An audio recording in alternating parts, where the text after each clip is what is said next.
Welcome to Night Light. Step away from the mainstream and gather around as we enlighten the world and our realities and travel this cosmic journey we call life. Join us as we share with you and provide that beacon that can guide us all to a better way. Explore with us as we examine a metaphysical montage of spiritual insights, covering everything from the mundane to the magical, UFOs to unicorns, and everything in between. This is a time of awakening, of sharing and evolving, of spreading our wings and soaring on the cosmic breath of creation.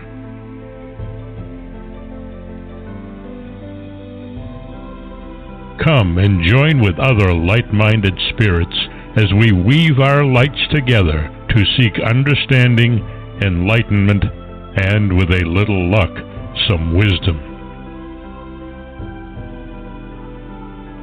This is Nightlight, a reminder that you are never alone.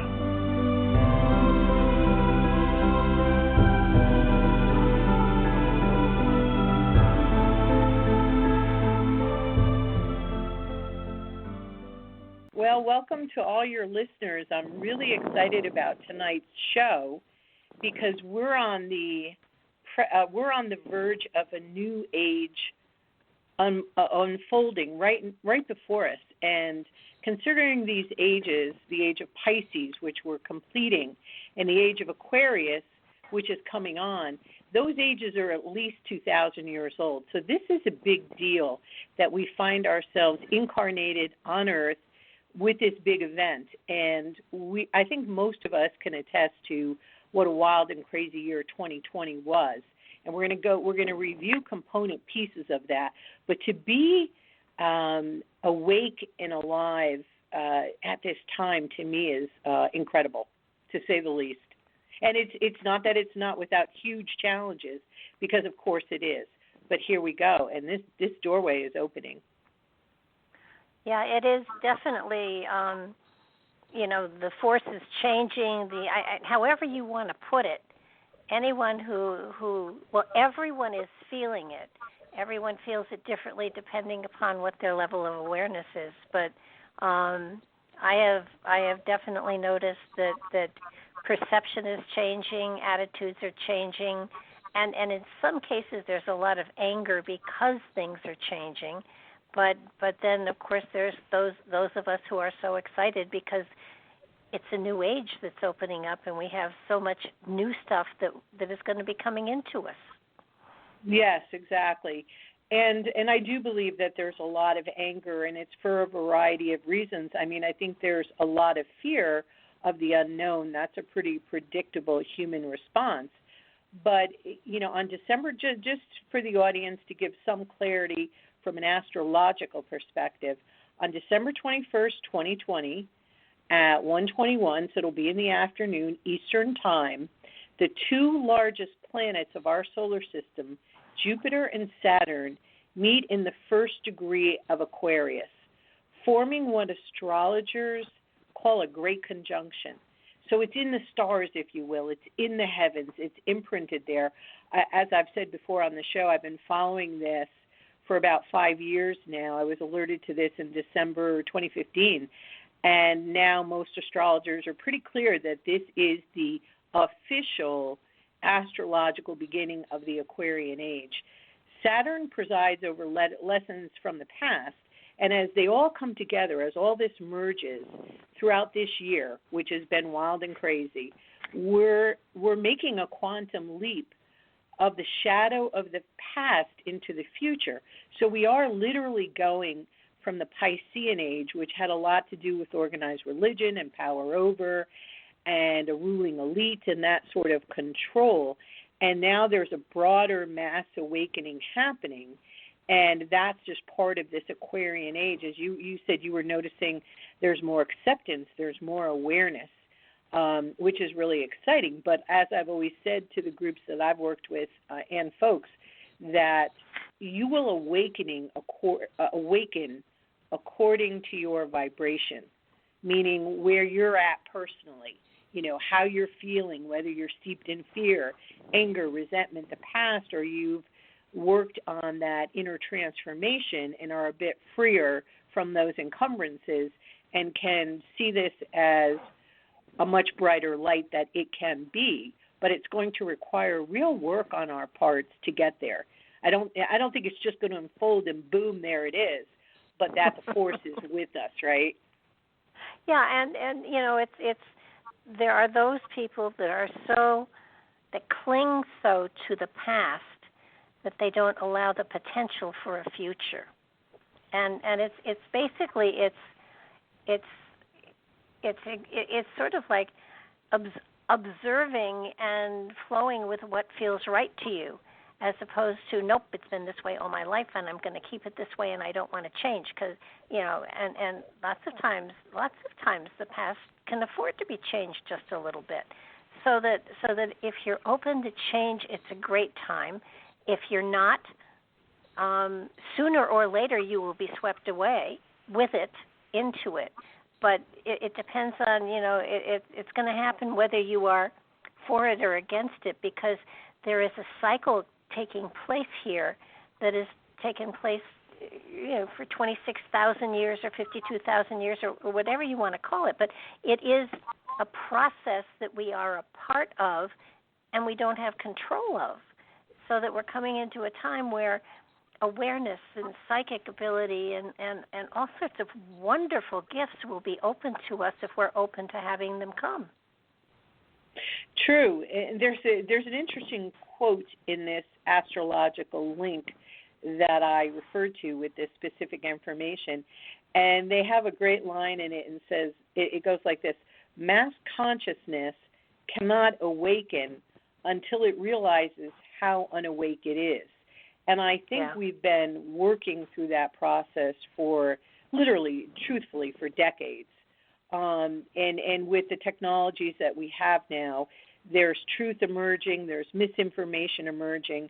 And in my opinion, for those of you in the listening audience who know me or know of the work I've done, one of the reasons why I was so deeply connected to the spirit of Mary Magdalene and her story and her history is because, to me, the suppression of her role in the life of Jesus and the true teachings and the real initiations and the deep wisdom, including the feminine teachings, Sophia, the goddess, Isis, the suppression of all that has really, really took hold in the Piscean Age.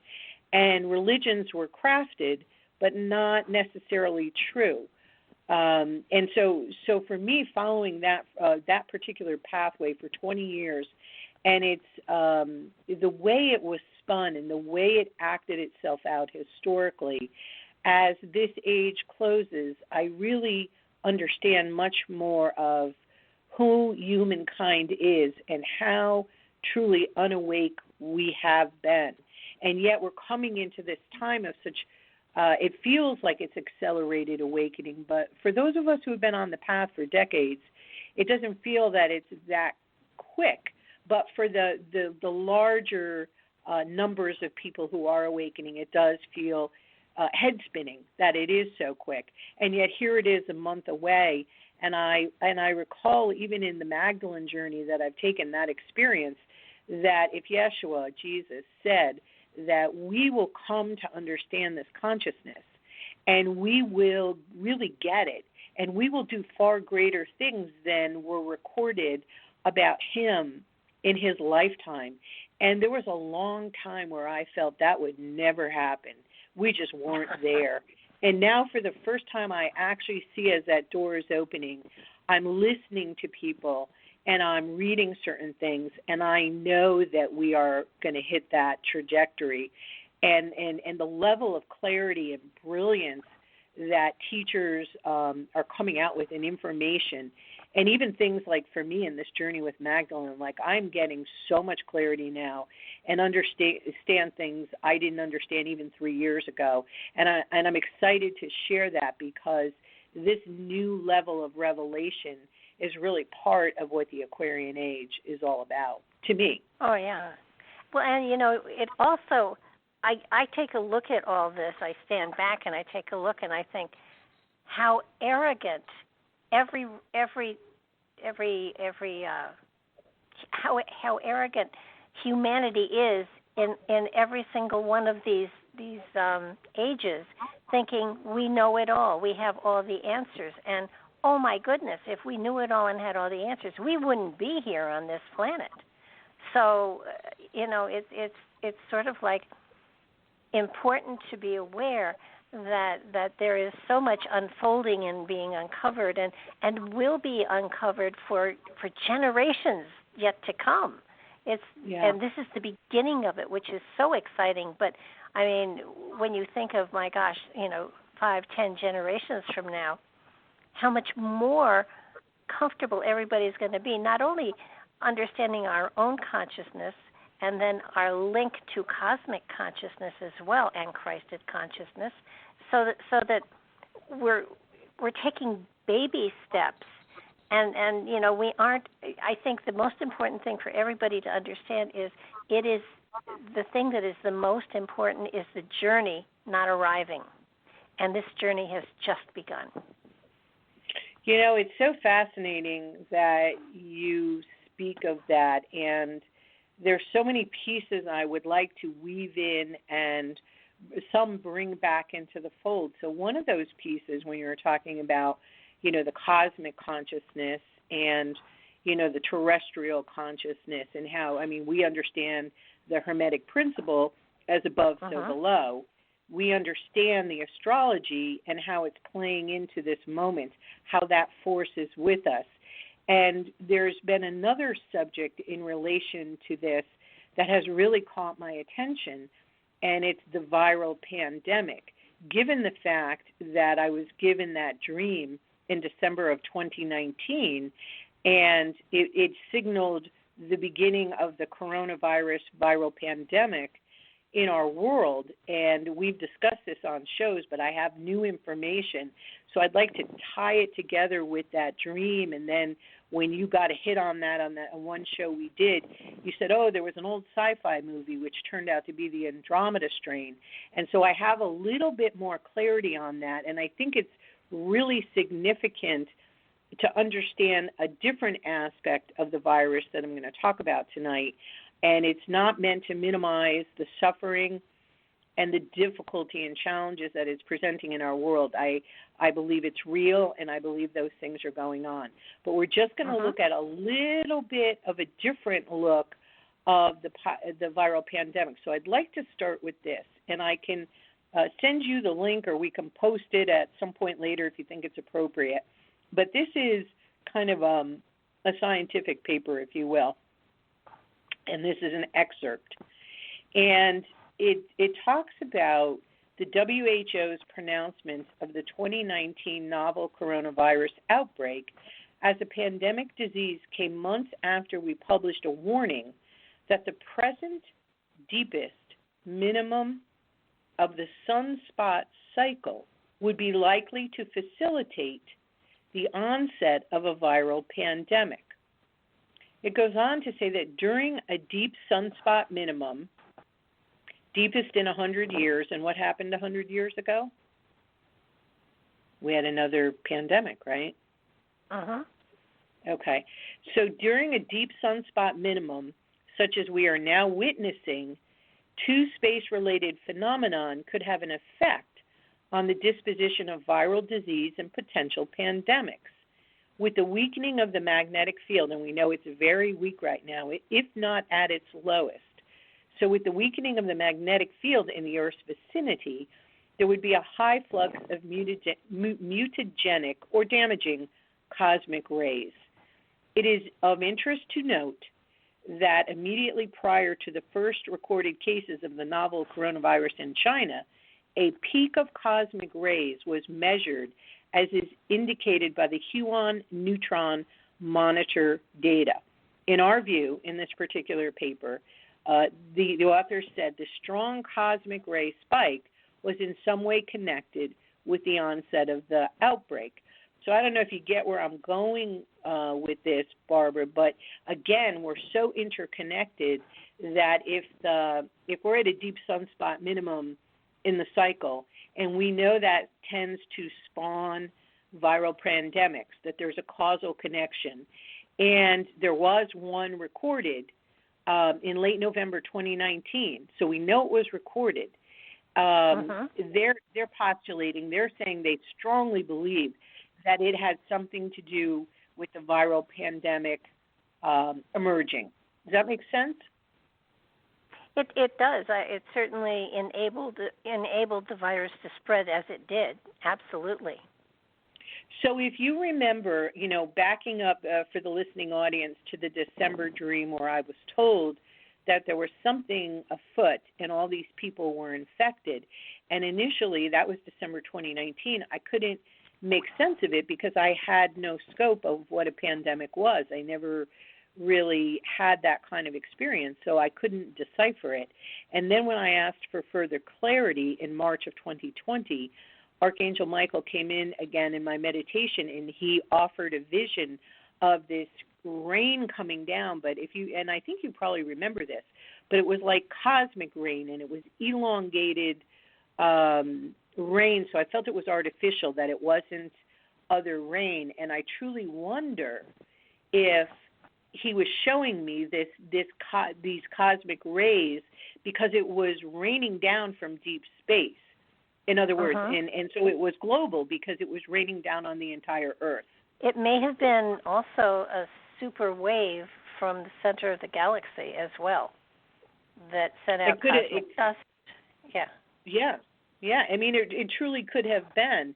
And remember in that vision when I didn't fully understand the rain, then I was shown a satellite, and that's where you recalled the sci-fi movie The Andromeda Strain, and that now makes sense to me because in the later version of that movie, the virus did come from deep space. And the thing about the satellite in the second movie was that it was called Project Scoop, and because it was free of law and regulation, where it was placed up in the deep in the sky above us, it was immune from that law and regulation. So they scooped some of it to study the viral matter, and then they believe it was released or something to that effect. So I'm not going there necessarily, but I am saying that I believe that these cosmic rays could have triggered this event that was already in the soup. It was so many elements were at play, a very toxic environment, if you will. So it says further in this article that a peak of cosmic rays occurring at a deep solar minimum not only shows the Earth's greater vulnerability to mutagenic, kind of damaging effects on viruses already on the ground, but also through a weakening of the Earth's magnetic field environment. And this effect could create a pandemic affecting the evolution of a virus after it's introduced in the human population. And in further channelings, Michael said this virus was about evolution, right? So if we jump over to that and leave that article for a bit, because that's really the crux of it, in that infamous May 7th, 2020 channeling, Archangel Michael said, and this is channeled, what's going on in your world is pandemic, but it has little to do with the virus itself, which I always thought was weird until today. It has much to do with forces you are beginning to understand that are operational on Earth. Yes, there is a battle being waged for your perception, understanding your evolution. And he goes on to talk about if you choose fear, you're not going to be able to hear us. We are benevolent ones. But if you choose love as a vibration that you're operating with, then you can hear us, and we could give you information and instruction that will guide you through this time. And he says, if you choose love, your perception grows. your awareness increases, and the avatar status is more readily available to you and others who are choosing to come back to the heart, to be heart-centered. We're not there at every moment of every day, but you get my drift, right? Yeah. Well, that makes sense. And so that there is more to all of this than people think. And you know, when you stay on the epidermal level of it, you lose the purpose of it. Yeah. Michael goes on to say in this particular message that we had to sustain ourselves. Now, this was channeled in May of 2020. And at that time, he said, you will have to find a way to sustain yourselves for at least 8 more months, which brings us to January 2021.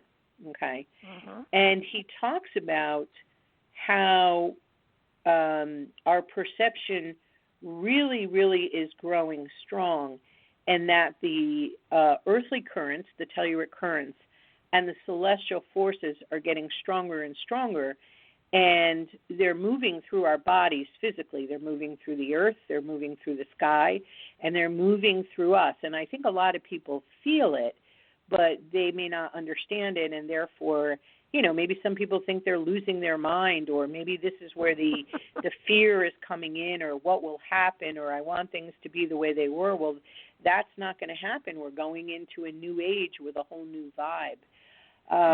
So Michael says these forces that are a combination of telluric current, celestial force, maybe cosmic rays, they're moving so strong through our bodies, and we must come in union with these forces. And that's key to our thriving at this time. Our thriving, not even surviving, but our thriving. And I'm wondering if that means the old do the great work, like in ancient Egypt in the mystery schools, balance that masculine and feminine, with right now the feminine taking more of a lead because it must resurrect more fully, and then the masculine supporting that, and then a balancing happening. Well, that makes sense. I do think that, unfortunately, so many people are so caught up in the day-to-day issues that are going on that they aren't seeing a bigger picture. And if you saw the bigger picture, you'd be able to stay out of the way and let everything happen and fall into place the way it's supposed to. In my experience, what I've been seeing is that while I do feel that we are in for greater turmoil, I feel that there is a power struggle going on consciously. And I'm not going to say there are black hats and white hats, because I don't think that's exactly it.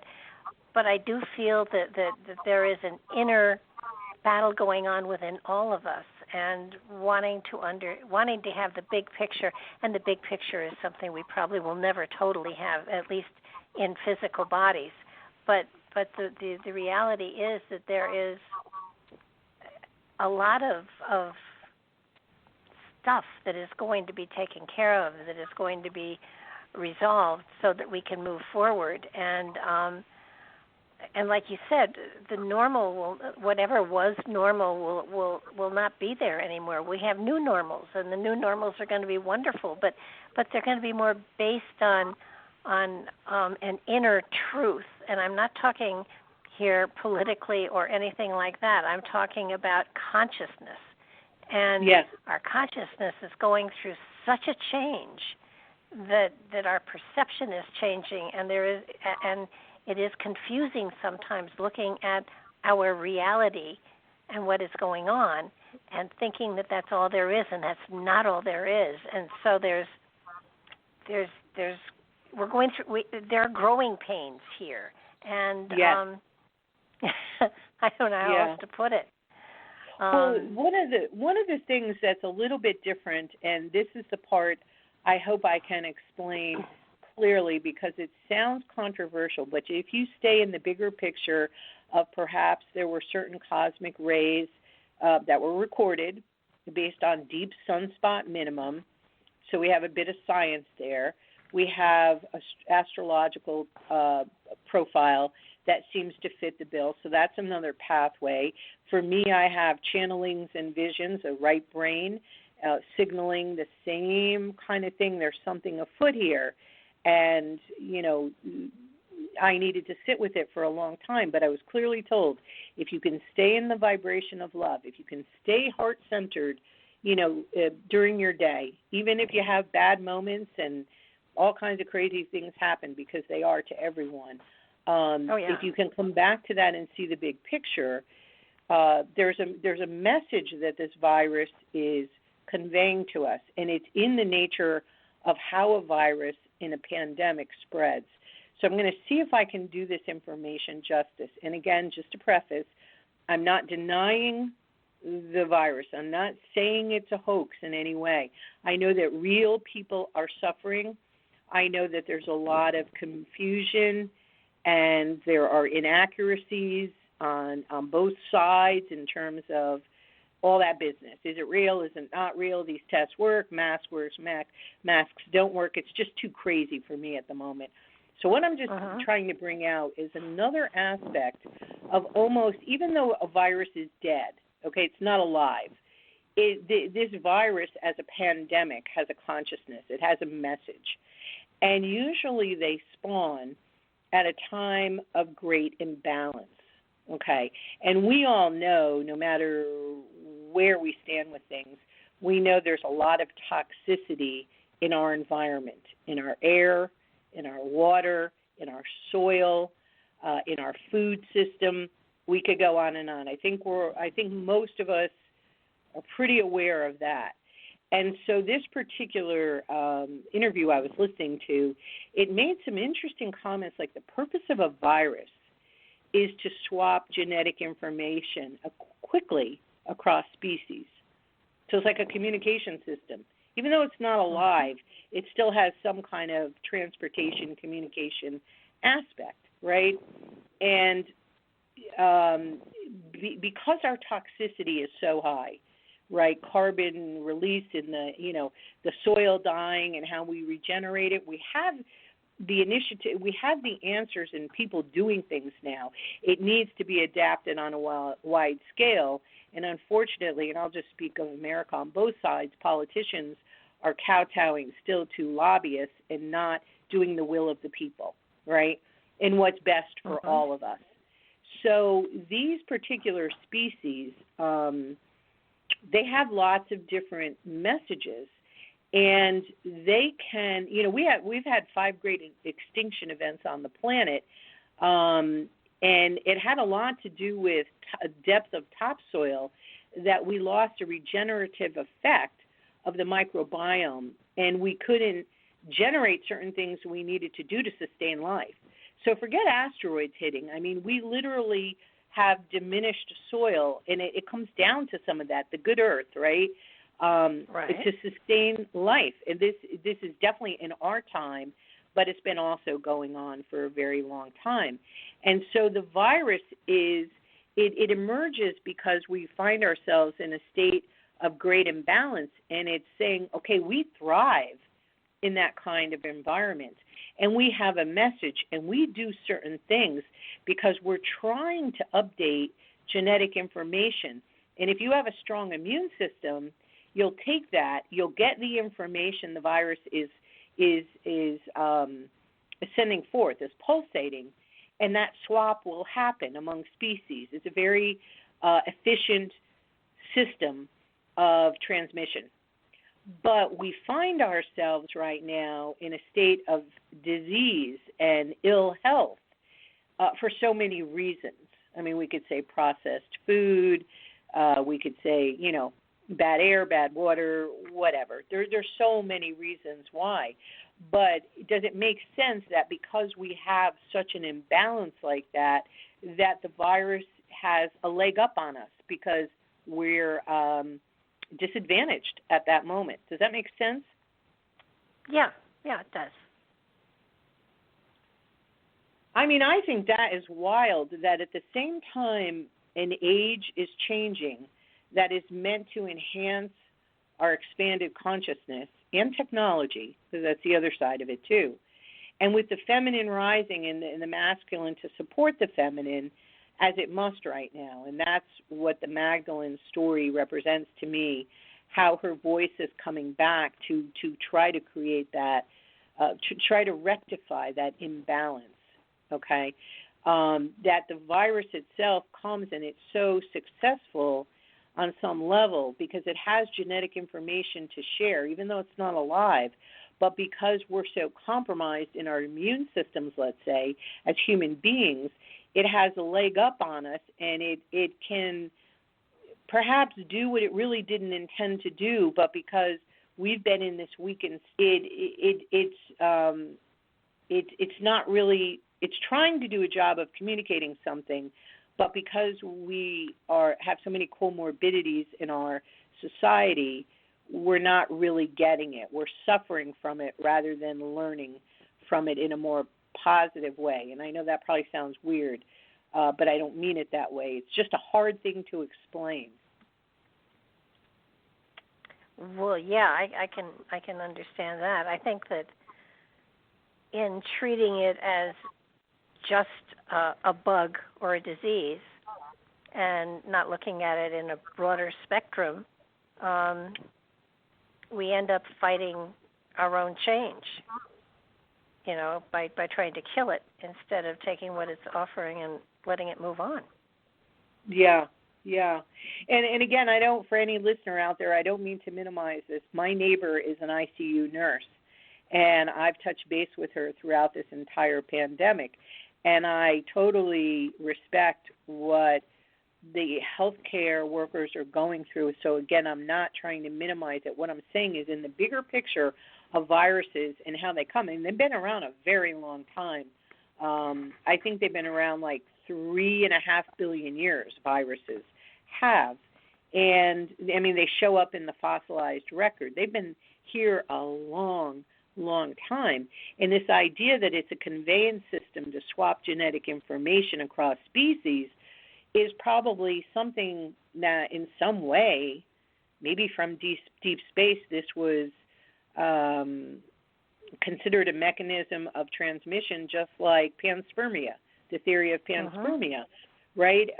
But is it that it's having this more dire effect on us now globally because we're at a stress point of toxicity in the world? Does that make sense? It does. It does feel, though, also that, I mean, while there is a purpose as to raising consciousness, among other things, and shifting and changing our DNA, on a human level, on a human species level, maybe. It's kind of like, well, maybe the humans don't want to have their DNA changed, and so there is a sense of fighting what is there to be changed. And I know a lot of the vaccines that they are putting out there will change our DNA. Mm-hmm. So it's kind of it's an amazing time. It's an amazing change, and there's a lot of shifting going on, and not an easy time for anybody as far as consciousness goes, because when you step back, when you let go your ego and you just get into your higher consciousness, there's a peace there that is just beautiful. And when you step back into reality, there's confusion and there's upset and there's anger and there's all sorts of stuff going on. So while you can get from time to time into that cosmic consciousness state, unfortunately you can't live there. You have to live here in the earth plane and the physical. So it's going to be difficult for just about everybody for and I think more than a year, because from what I'm seeing, from what I'm feeling and getting, is that the shifting and the changing and the reordering of consciousness and then society is going to be a very difficult thing. And I see and not, and I see at least 2 years of really this inner transition, this inner battle between levels of consciousness within all of us, so that I know that we will all come out of this much better, better, wiser, and all sorts of stuff. But the process, because we don't totally understand it all, it's difficult to deal with. But we know more than is being told. So I'd like to offer a couple of things. One is this, and this is an example, and this is a very long podcast that was done between Luke Story and Dr. Zach Bush. And it's freaking brilliant. And one of the things they talk about is the example of a pig or a pork farm, right? So we know we have these CAFOs with chicken, and we know the way the animals are being treated in terms of, not pasture-raised, organic, clean, humanely sourced meats if you eat meat, right? I'm talking about CAFO, corporate food farms, right?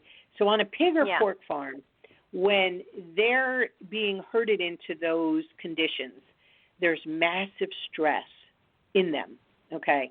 Just like in our world, there's been massive stress for a while. When I was studying the Sharon instrument and Chinese medicine and stuff, we were looking at how many people were overly stressed in their adrenals in America. And it was in the 90-something percentile. I mean, it was just crazy. So, again, extreme stress. So the animals are feeling this extinction stress, right? That's what they're feeling. And it leads to a massive explosion of viromic communication. These species organisms, the fungi, the bacteria, being raised in these extremely toxic environments, like a CAFO, like a corporate animal farm, and it's inhumane practices, right? They're looking for the survival benefit to get them out of this extinction event. So the animals know, and that's what they're looking for. And if they can't find that, they're going to at least leave a record behind of what happened so that maybe, I guess, it can be corrected. So anyway, what they're reacting to is the extreme stress of the extinction event.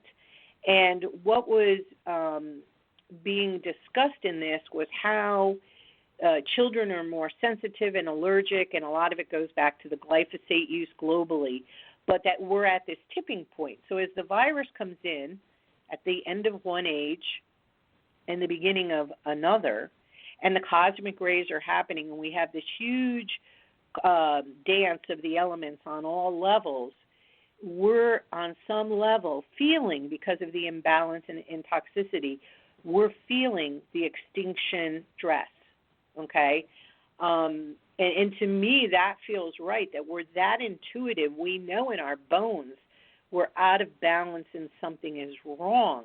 What we haven't had is good leadership, even on the corporate level, to push aside profits and greed and do the right thing for the environment, if you will, because we only have one planet. Yeah, true.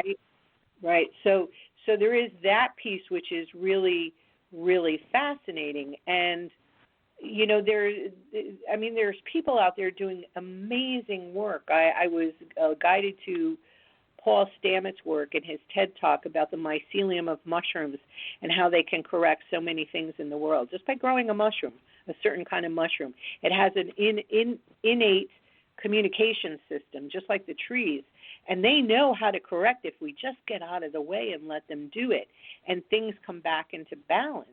So the virus comes in at a time of great imbalance, right?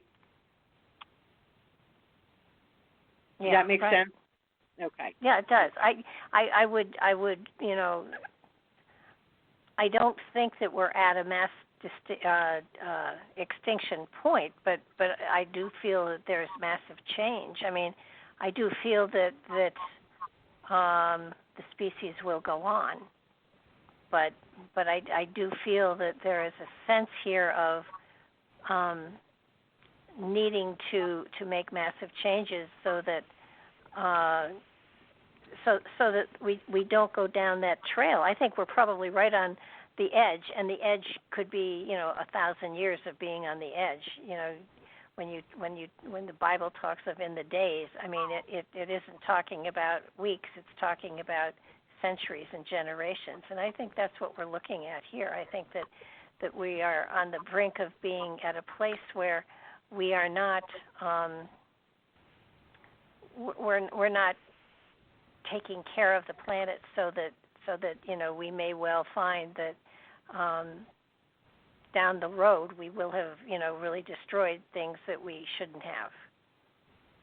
Well, I got to disagree with you on this in the respect that all the science and data I've been crunching for a couple of years now does not allow for that kind of time.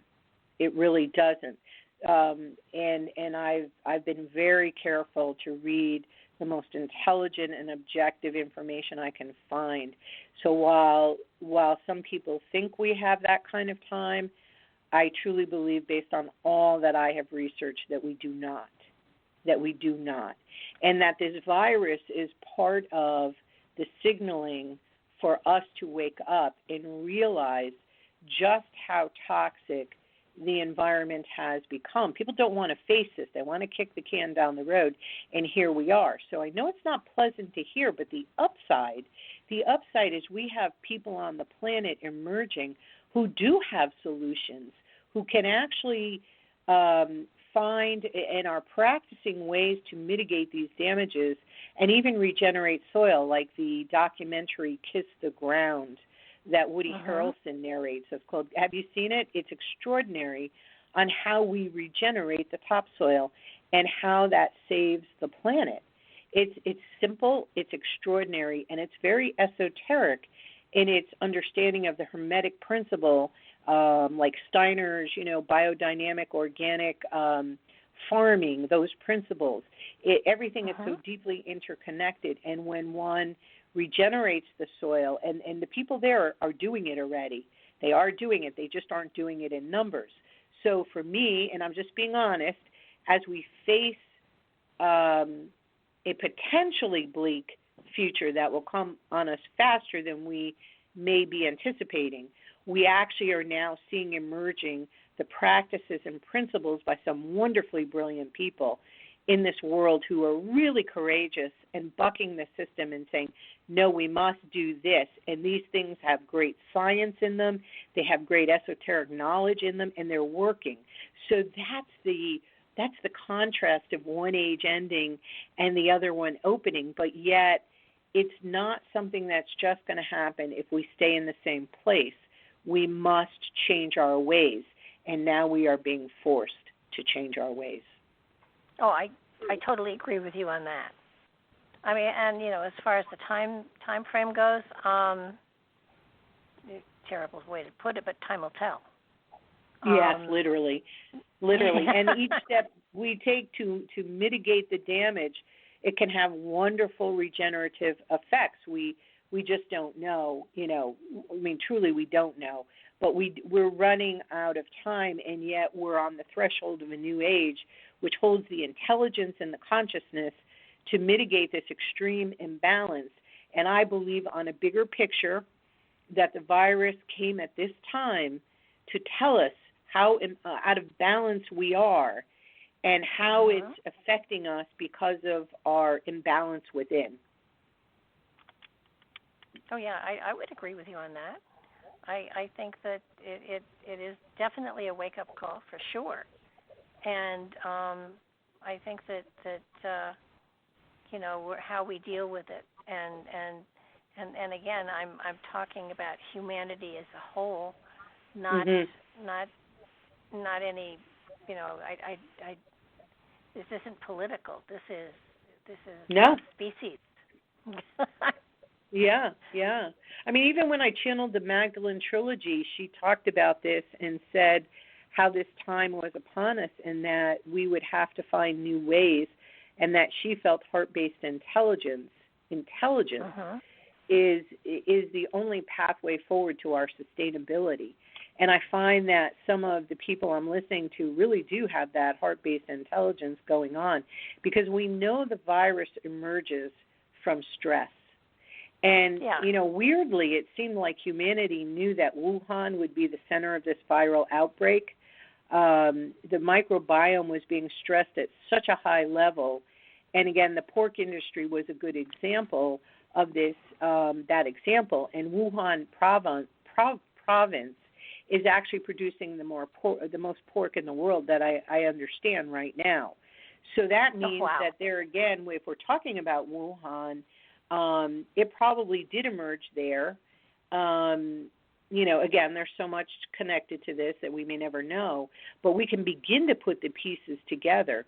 This microbiome was so stressed, and the pork, that pork industry in its inhumane practices was operational, and Wuhan was producing tremendous amounts of pork. I think after a while they had a problem with it with the animals, if I'm not mistaken. But it's just funny how we can begin to put these pieces together. And at this point, it's not that I'm judging. I don't want to waste time getting hung up necessarily in the politics or even the corporate greed, but that we on the ground, we the people, if we begin to find balance within ourselves, this stuff will begin to correct itself, believe it or not. And another factor that I would just like to introduce at least, that we know that flu is around all year. But between mid-October, mid-November, right, this in the northern hemisphere, and get this correlation, flu season starts, right? And what happens? The plants and the trees lose their leaves. So it starts because we lose the organic material reabsorption of carbon particulate because the plants lose their leaves. So there again, this interconnected. And this isn't me speaking, of course. This is Dr. Zach Bush and his brilliance. I just took massive notes today because I wanted to share it on the show. So there's a direct correlation between the time, certainly in Connecticut, we find ourselves in with all the leaves coming down, nothing's really blooming, if you will. And so we lose the organic material that absorbs all this carbon out of the atmosphere. But so then we go into flu season. It's like a solar winter, and we get very toxic because we're producing too much of the bad stuff like carbon, and nature is not in a position to filter it for us. Very cool. Yeah, I think that's, and again, that's Dr. Zach Bush and, his work, and I'm sure there's others who know of this stuff. So it's extremely predictable, and what is it tied into? It's tied into the natural cycle as well, and so here we go, and there's that piece to consider, and yet again the beautiful, wonderful, extraordinary pathways that are emerging now to fix this are really upon us, and we have to do it from the ground up because we can't waste time with politics and corporatocracy. We just can't. No. We just have to do it ourselves. And I think that Great Awakening is highly intuitive. So when we talked about, this show and how all of this pandemic and virus and close of the Piscean Age, awakening, the new age coming in, Aquarius, here we go. It's going to be a bumpy ride per the astrology for probably the next 3 to 4 years, I'm told. And that makes total sense to me, right? It really does if we're being realistic. But yet these brilliant people that are coming online do know what to do, and that's the great hope of the new age. Now, how does that work into our intuitive ability? Well, think about it. If the virus is kind of giving some kind of genetic signaling to our DNA. And if our DNA is upgrading, to version 2.0, 3.0, whatever it is, I'm feeling it personally. I do this work all the time. I work with people. I'm feeling a greater perception than I've ever had before and a greater clarity. The Templars used to say out of chaos, order.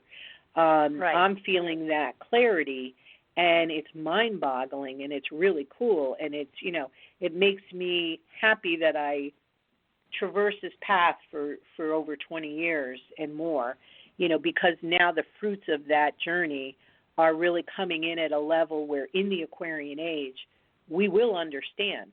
And, there'll be resistance to it, but I think that a lot of people are naturally getting upgraded to. Maybe they don't have the language or they're not so aware of it, but I think it's happening. And I think we're becoming a smarter, more intuitive species, even though there is tremendous resistance to that upgrade. It's still happening. Oh yeah, no, I can totally relate to that. I have more of a knowingness now than ever before, and find myself stepping back and just saying, just wait for it. There's more. There's, and it's we're at a time, months ago, years ago, there was frustration. There's no frustration anymore. It's just kind of like, just wait for it because there's more. And the more comfortable you are with waiting and being at peace within yourself, the more that understanding tends to flow into you. And, is it going to be difficult, uncomfortable? Sure. But you know what? It feels like it's the beginning of a journey that is so exciting and so profound. It's how you perceive it. And I am finding that working with people who are panicking and just saying, you're going to be fine. You just have to, there's more open to you, open yourself to it, and it will flow into you, and then there will be a greater understanding. Totally? No, probably not. But a greater comfort level is certainly there to be achieved.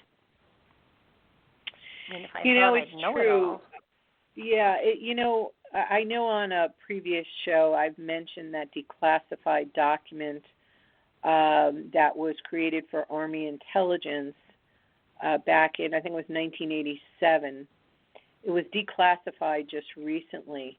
But they talk about many things in that, about perception and intuition and what the human being is truly capable of. Again, this was 1987, and they were working to develop remote viewing and other things. And one of the things, I have to go back and review it once more, they did spend a lot of time at the end of the document talking about the hologram and in our world. And they were talking about how much the humans, in connecting with the earth, could connect with like-minded individuals around the earth and sense what they did not define as the Schumann resonance heartbeat of Mother Earth, but they use the same frequency, right? But one of the things that they talked about, and I said, I'll go back to this because it was a 29-page document. It was pretty dense. And they talked a lot, and this is 1987, they talked a lot about the hologram. And so for me, I keep trying to offer this to people I'm working with. If you see our reality, I don't see it as a total hologram, but I think there are holographic programs or images that are projected in some way, beyond my understanding, but I believe they're there. And some are, I won't even get into how, but that they're there. And so what if, when you have an astrological age, as any other cycle, certain vibrations, certain lessons, certain situations are ideas whose time has come. And then as that age or that cycle closes, the hologram dissolves a bit and the new one is powered up because it's a time of new lessons, new evolution, and new circumstance, right? Right. So if everybody's saying, well, things are breaking down, I say, well, they're supposed to break down. We can't come up with the new in those holograms that support it if we don't allow the old, like the Tower card in the tarot deck, if we don't allow for the old to dissolve itself. It's a matter of what has juice in it and what doesn't anymore. And we know that happens in life all the time. Call it a trend, call it something, but you know what I'm talking about. And I truly believe that it's just dissolving because it must. It just must. It doesn't have it can't be powered anymore. It is dissolving. And the new that's coming online is where the juice is, the creative juice, that regeneration. And that's what we have to allow for. And it's not easy. And we're definitely in extreme resistance as well as acceptance. It's really a battle going on, I think, and whether it's ultimately our own inner battle, here we find ourselves. But I truly believe that as we come onto the other side of this, we're going to find ourselves as much more intuitive and perceptive individuals. It's sort of like getting a new car. I held on to my old car for 20 years. I loved it. I talked to it. I named it. But it got to a time where the only part of it that worked was the engine. Everything else was falling off. Yeah. But when I got the new car, it talked to me. It gave me directions. It much safer, much more comfortable. But there was such a struggle inside of me letting go of the old because it was so familiar. And when I had to drive home in the new car, all I could think of was, oh my God, this is so big, this is so massive. I'm gonna crash on the way home. And I didn't, by the way. But it's like getting a new car or a new computer. You don't have all of the directions yet, but you know it'll do magnificent things. I mean, if you look back at the first apples and then you look at what we've got today, holy mackerel. But we had to grow into the technology and learn the technology, and then it became a part of us. And I think that's what's happening between these ages. The old is very familiar and comfortable, and we know it. But the new offers so much to us that it's, you want to, it gives you so much more perspective, so much more information, so many more gifts. And it's like letting go of the old so that you can embrace the new. And some people do that easily and some people don't. I mean... Yeah, I agree with that. I will say, though, and I know I've said it before, but I truly believe it, I do believe that in the dark side of what we're talking about, in the underbelly, in the shadow side of what we're talking about, there have been some really bad players on the world stage, right? I think we know that. We probably could name a few throughout history and so forth. But the point of all that is there was a great solidification of the patriarchy.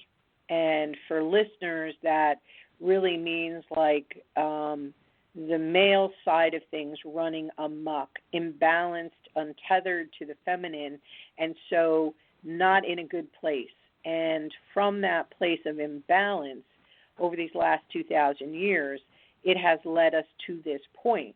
Now, there have been some great strides that have happened in the world for people of color, for indigenous peoples, for women, and so forth. And there's been more and more truth emerging.